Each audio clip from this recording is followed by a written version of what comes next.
ये दृष्टांत एक माँ अपने बेटे के बारे में बता रही है जिसके पास शूज के लिए पैसे भी नहीं थे।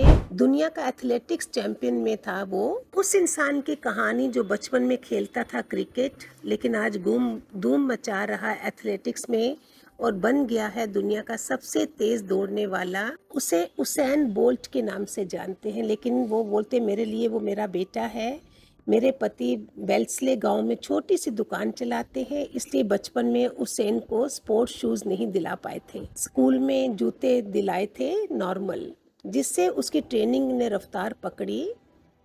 उसेन का जन्म जमैका के छोटे से गांव में हुआ था, जहां स्ट्रीट लाइट्स भी नहीं थी और पीने का पानी भी नहीं था, जहां बुजुर्ग आज भी गधे पर बैठकर इधर उधर जाते हैं और लोगों को पीने के लिए पानी का नल के सामने घंटों लाइन लगानी पड़ती है।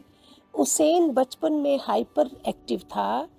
अब 3 वीक्स हो गए तो उसे उसकी माँ बोलती है, मैं उसे बिस्तर पर लिटाकर कमरे से बाहर चली गई। जब मैं कमरे में आई तो देखा तो वो बिस्तर से गिर गया था, लेकिन उस पर चढ़ने की कोशिश में जुटा हुआ था।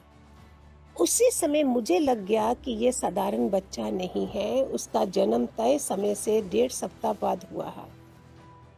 मुझे लगता है उसकी रफ्तार सिर्फ उसी समय धीमी रही होगी। मेरे पिता ने सबसे पहले ये नोट किया कि इस बच्चे में कुछ खास बात है। इसके बाद से उसकी माँ बोलती कि उसेन के खान पान पर ध्यान ज़्यादा दिया गया। उसेन का एडमिशन विलियम निब स्कूल में कराया गया। वहाँ की प्रिंसिपल लोनथोप ने कुछ दिन बाद हमें बताया कि हमारा बेटा खेलों में बहुत अच्छा है, इसलिए उसकी ट्रेनिंग का ध्यान भी स्कूल में रखा गया।